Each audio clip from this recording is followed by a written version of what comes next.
شاہ۔ آغاز مضمون۔ یہ داستان وہ ہے جو سڑکوں کے شور، مارکیٹوں کے ہجوم اور چھپے ہوئے گلی کوچوں میں ہمیشہ سرگوشی کی صورت میں رہتی تھی۔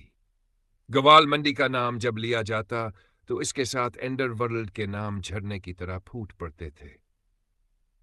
اس مضمون میں ہم ان لوگوں، ان کے عروج و زوال اور خاندانی دشمنیوں کی وہ کہانی بیان کریں گے جنہوں نے لاہور کی بستیوں کو دہلا دیا۔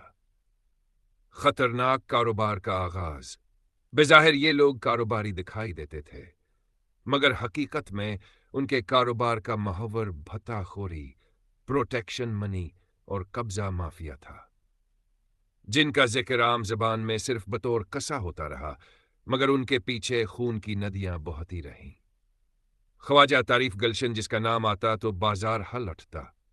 ابتدائی جھگڑے، چھوٹی لڑائیاں جب بڑھی تو وہ بھتا خوری اور قبضہ مافیا کی شکل اختیار کر گئیں۔ ٹرکا والا خاندان اور دشمنی کا آغاز۔ امیر الدین عرف بلا ٹرکا والا کشمیری پہلوان خاندان سے تعلق رکھتا تھا۔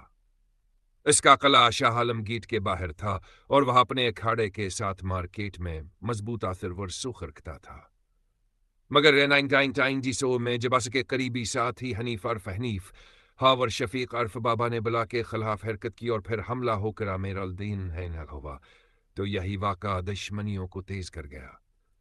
اس قتل نے ٹرکا والا خاندان کو اندرونی جنگ میں دھکیل دیا۔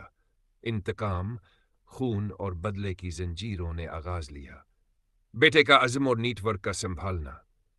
بلا کے بیٹے ٹیپو ٹرکا والا نے والد کے قاتلوں کو انجام تک پہنچانے کی قسم کھائی۔ اس نے پولیس کے تعاون سے کئی مقدمات میں کارروائیاں کرائیں اور اپنے دشمنوں کے خلاف محاذ مضبوط کیا، مگر دشمنوں نے بھی پیچھا نہ چھوڑا۔ متعدد حملے، زخم اور کئی ساتھیوں کی قربانیوں کے باوجود ٹیپو نے سنبھالا رکھا۔ 2000 میں بالآخر ٹیپو کو لاہور ایئرپورٹ کے باہر قتل کر دیا گیا، مگر اس وقت اس نے اپنی فیملی کو دبئی منتقل کر چکا تھا۔ گروہوں کا بدلتا توازن۔ وقت کے ساتھ ساتھ ٹرکا والا گروپ کمزور پڑتا گیا، جبکہ بٹ برادران، خصوصاً تیفی بٹ اور گوگی بٹ، نے اپنی چالاکی اور بھرتیوں سے طاقت بڑھائی۔ یہ لوگ بظاہر کاروباری تھے، مگر ان کے کاروبار کے پیچھے بھتا، لینڈ گریبنگ اور ٹارگٹ کلنگ کے تار بھروسے کے قابل نہیں تھے۔ تیفی اور گوگی کی ذہانت نے انہیں 3 دہائی تک قانون کے لیے چیلنج بنایا۔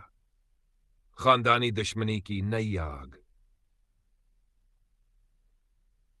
فروری 2009 میں پھر ایک شادی کے موقع پر امیر بالاج کو گولیاں مار کر قتل کر دیا گیا۔ یوں ٹرکا والا خاندان کا ایک اور خونخوار باب کھل گیا۔ بالاج کے قتل کے کچھ عرصے بعد تیفی بٹ کے بہنوئی کا دن دہاڑے قتل اور بعد ازاں کچھ ملزمان پولیس مقابلے میں مارے گئے یا فرار ہو گئے۔ دشمنی کا دائرہ پھر پھیل گیا۔ ان واقعات نے ظاہر کیا کہ خاندانی دشمنیاں کبھی دفن نہیں ہوتے، وہ صدیوں تک نسل در نسل زہر گھولتی رہتی ہیں۔ وجوہات اور سبق۔